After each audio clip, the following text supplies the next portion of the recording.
संस्कृत को बचाए रखने, उसके संरक्षण के लिए, उसके संवर्धन के लिए जो प्रयास आप सबके स्तर पर हुआ है, जब आज की इस चकाचौंध भरी दुनिया में हर व्यक्ति भौतिकता के पीछे भाग रहा है, तब भी उत्तर प्रदेश के अंदर लगभग 1.5 लाख बच्चे ऐसे हैं जो संस्कृत के साथ अपना जीवन समर्पित करते हुए भारतीय संस्कृति के लिए अपना जीवन समर्पित भाव के साथ आगे बढ़ा रहे हैं।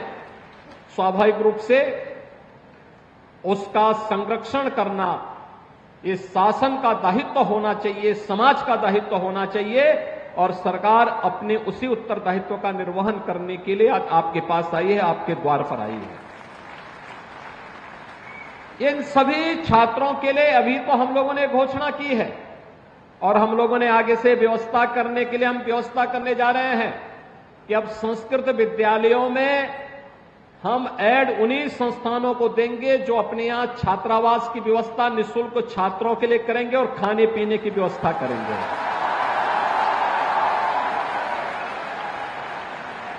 जहां पर भी कोई व्यक्ति, कोई आश्रम, कोई न्यास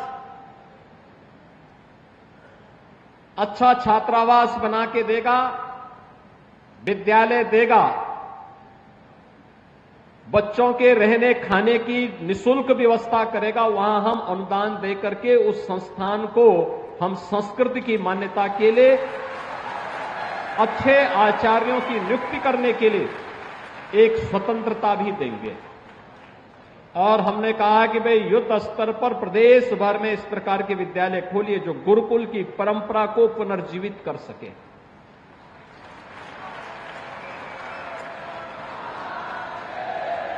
क्योंकि ये परंपरा ही हमारी वास्तविक ताकत है। इस परंपरा ने ही भारत को विश्व गुरु के रूप में स्थापित किया। इस परंपरा के कारण ही विपरीत परिस्थितियों में भी भारतीय संस्कृति, हमारी सनातन संस्कृति तमाम झंझावतों का मुकाबला करते हुए भी आज जीवित बनी हुई है, सुरक्षित है और दुनिया का मार्गदर्शन करने के लिए आज प्रधानमंत्री मोदी जी के नेतृत्व में उठ खड़ी हुई है।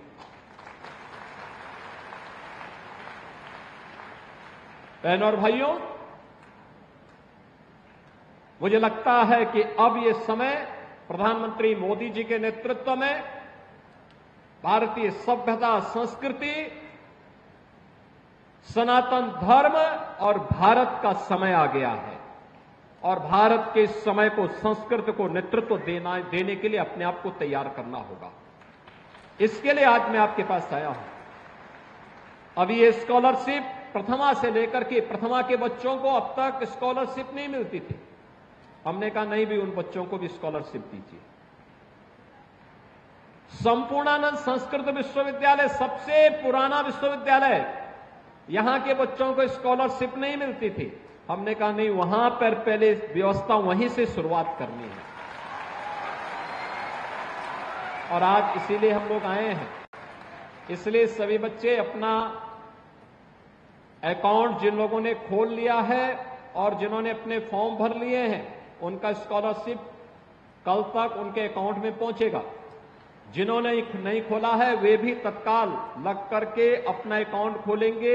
माध्यमिक या उच्च शिक्षा विभाग, उत्तर प्रदेश शासन इसको देख रहा है। वे स्वयं इस बात को सुनिश्चित करें कि हर एक बच्चे का स्कॉलरशिप के लिए अकाउंट खुल जाए और ऑनलाइन उनकी स्कॉलरशिप उनके अकाउंट में वर्ष में 2 बार जाती रहे, जिससे उसको इधर उधर कहीं भी अपने कार्यों के लिए इधर उधर जाने की आवश्यकता न पड़े।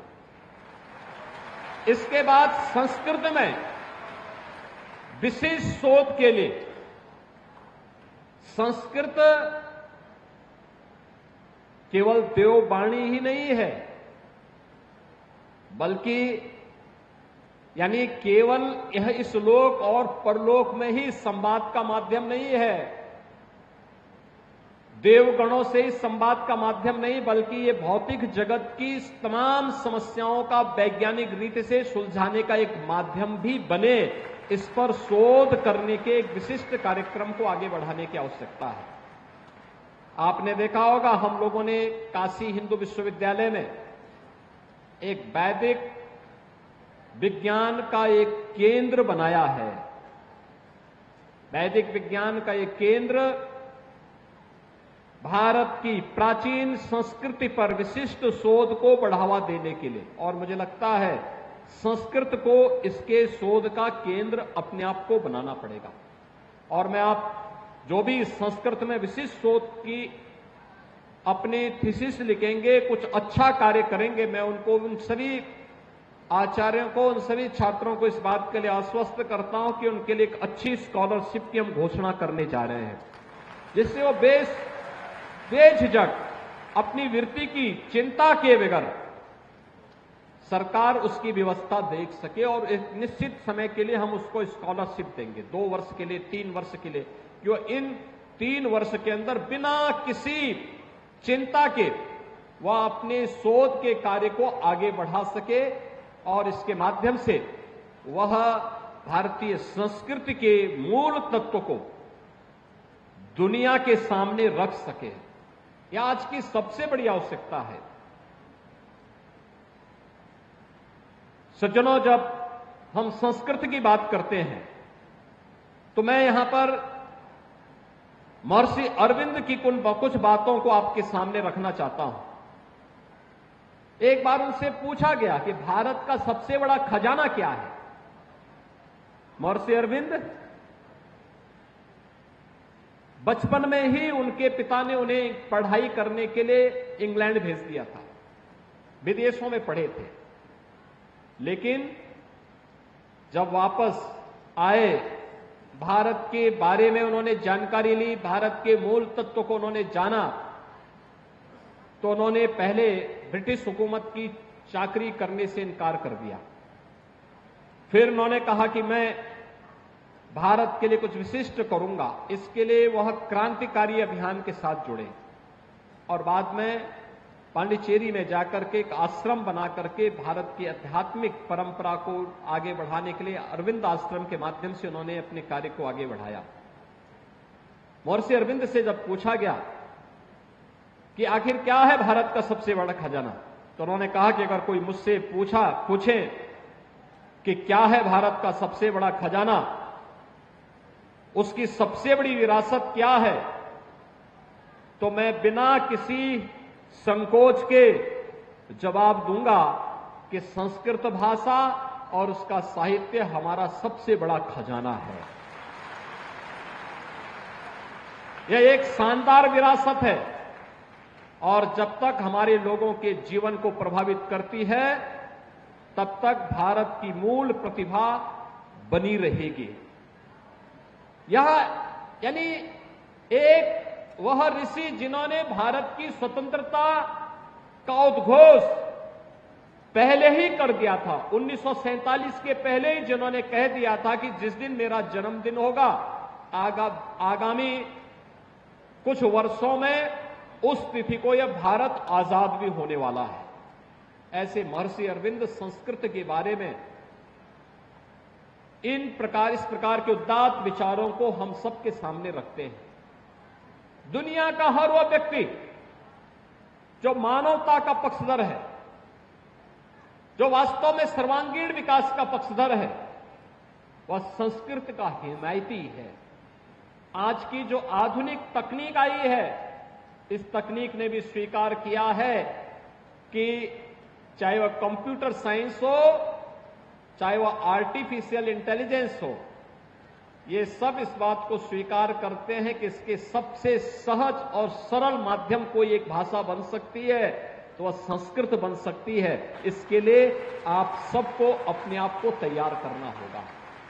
आप सबको इसके लिए अपने आप को तैयार करना होगा और इसीलिए इस आधुनिक और पुरातन परंपरा को जोड़ने के लिए, विरासत को विकास के साथ जोड़ने के लिए प्रधानमंत्री मोदी जी के नेतृत्व में देश के अंदर जो अभिनव प्रयास हुए हैं, उसका केंद्र बिंदु फिर से हमारी आध्यात्मिक और सांस्कृतिक राजधानी काशी बने। काशी से संदेश फिर से जाए इस कार्यक्रम को हम मजबूती के साथ आगे बढ़ा सकें, यह आज की सबसे बड़ी आवश्यकता है। जितने प्राचीन परंपरा उतने ज्यादा पर्व और त्योहार। आखिर पर्व और त्योहार तो उन्हीं के पास होंगे जिनकी विरासत जितनी प्राचीन होगी। अभी धनतेरस से लेकर धन्वंतरी जयंती से लेकर के और आगे छठ तक पूरा समारोह पे समारोह होते हुए दिखाई देंगे। सर्वत्र एक उल्लास होगा, खुशी होगी, और एक खुशी संस्कृत के समर्थकों के मन में भी, भारतीय संस्कृति के प्रति अनुराग का भाव रखने वाले हर व्यक्ति के अंदर भी दिखनी चाहिए। और उसी भाव के साथ आज मुझे यहां संपूर्णानंद संस्कृत विश्वविद्यालय के प्रांगण में आप सभी संस्कृत जनों के साथ में, सुधी जनों के साथ में आज संवाद करके इस कार्यक्रम का शुभारंभ करते हुए मुझे प्रसन्नता की अनुभूति हो रही है। आज के इस अवसर पर मैं एक बार फिर से जिन छात्रों को ये स्कॉलरशिप मिलने जा रहा है, इन 69,165 छात्रों को तो तत्काल रूप से, और इसके बाद जो भी इसमें फॉर्म भरेंगे संस्कृत के बच्चे प्रथमा से लेकर के आचार्य तक, इन सबको मैं हृदय से बधाई देता हूं और उनको इस बात के लिए आश्वस्त करता हूं कि वे निश्चिंत होकर के अपनी पढ़ाई करें। सरकार उसके लिए पूरी व्यवस्था करेगी। संस्कृत के लिए बहुत चिंतित अब होने की आवश्यकता नहीं है। दूसरा, हम लोगों ने विभाग से इस बारे में भी कहा है कि जिन संस्कृत विद्यालयों में शिक्षकों की पूरी भर्ती नहीं हो पाई है, तत्काल वहां पे भर्ती की प्रक्रिया को भी, जहां पर प्रबंधन को करना है, प्रबंधन के साथ मिलकर के अच्छे और योग्य आचार्यों की नियुक्ति हो सके, ये व्यवस्था सुनिश्चित करना है, क्योंकि बहुत आवश्यक है। और जब तक कोई शिक्षक नियुक्त नहीं होता है, आप तब तक उन्हें मानदेय पर अच्छे शिक्षकों की तैनाती दीजिए और नियुक्ति में उनको अगर वेटेज देंगे, थोड़ी भी उनको प्राथमिकता देंगे, तो वे और भी अच्छे ढंग से इस कार्य को आगे बढ़ा देंगे। और मुझे लगता है कि एक फिक्स मानदेय पर जो शिक्षक पढ़ा रहे हैं, अगर हम उनको वेटेज दे करके आगे बढ़ाएंगे तो मुझे लगता है उसका अच्छा संदेश जाएगा। वे और भी अच्छे ढंग से इन छात्रों को संस्कृत के प्रति आकर्षित करने में, उन्हें आगे बढ़ाने में मदद कर पाएंगे, उसको और आगे बढ़ाने में उनको भी अच्छा लगेगा। ये कार्य हमें तेजी के साथ करना होगा। संस्कृत को वैज्ञानिक भाषा है और इसको उसी रूप में आगे बढ़ाने के लिए हम लोगों को अपने स्तर पर प्रयास करना होगा। आज के परिप्रेक्ष्य में संस्कृत का उपयोग किस रूप में हम आगे बढ़ा सकते हैं, इसको भारतीय संस्कृति की दृष्टि से भी, वैज्ञानिक भाषा है इस दृष्टि से भी, और ज्ञान विज्ञान की इस भाषा को हम आने वाले समय में भारत की विरासत और भारत की ज्ञान की धरोहर के रूप में मजबूती के साथ आगे बढ़ा सकें, इसके लिए अब युद्ध स्तर पर लग करके कार्य करने की आवश्यकता है।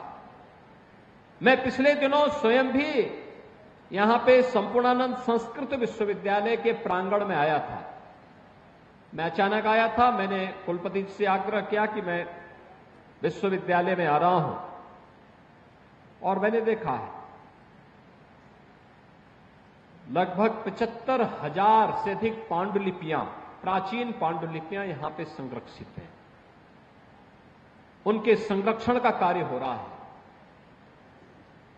विशिष्ट शोध अलग अलग विषयों पर जो यहां पर हुए हैं, उसको लेकर के हमें और भी अच्छे ढंग से कार्य को आगे बढ़ाने की आवश्यकता है। अन्य इस प्रकार के ताम्रपत्र और पांडुलिपियां जहां तहां पड़ी हुई है, उन्हें भी संरक्षित करने की आवश्यकता है, क्योंकि भारतीय संस्कृति के संरक्षण का दायित्व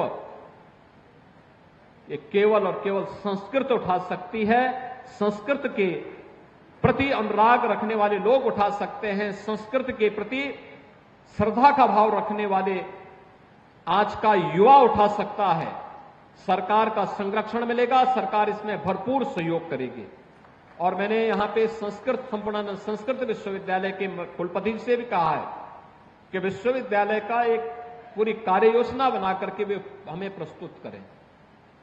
आपको जो भी सहयोग की आवश्यकता होगी सरकार आपको सहयोग करेगी और संपूर्णानंद संस्कृत विश्वविद्यालय के पुरातन गौरव को पुनर्स्थापित करना है, इसको और अच्छे ढंग से आगे बढ़ाना है। और संस्कृत जब भी आगे बढ़ेगी, या तो इस प्रकार के विश्वविद्यालय बनाएंगे या कोई मठ और मंदिर मिलकर के जब इस कार्यक्रम के साथ जुड़ जाएगा तो उसको और अच्छे ढंग से आगे बढ़ाने का कार्य हमें करना होगा। और इस दिशा से हम सब मिलकर के इस कार्यक्रम को आगे बढ़ा सकेंगे। इस विश्वास के साथ मैं आज के इस अवसर पर, जब यहां पर आज संस्कृत विश्वविद्यालय के और संस्कृत से जुड़े हुए छात्रों को यहां पर स्कॉलरशिप वितरण का कार्यक्रम का शुभारंभ हुआ है, मैं एक बार फिर से आप सबको बधाई देता हूं। धन्वंतरी जयंती और दीपावली की हृदय से बधाई देता हूं। आप सबके प्रति अपनी शुभकामना व्यक्त करता हूं। बाबा विश्वनाथ से, मां अन्नपूर्णा से, गंगा मैया से यही प्रार्थना करता हूं कि संस्कृत और संस्कृति के प्रति आप सबका जो भाव है वो और मजबूती के साथ आगे बढ़े। सरकार आपको हर प्रकार का सहयोग करेगी। आप सबका मैं एक बार फिर से हृदय से स्वागत करता हूं, अभिनंदन करता हूं। जय तो संस्कृतम, जय तो भारतम। धन्यवाद। जय Hind. For more of such videos, do like, share and subscribe to ET Now Swadesh.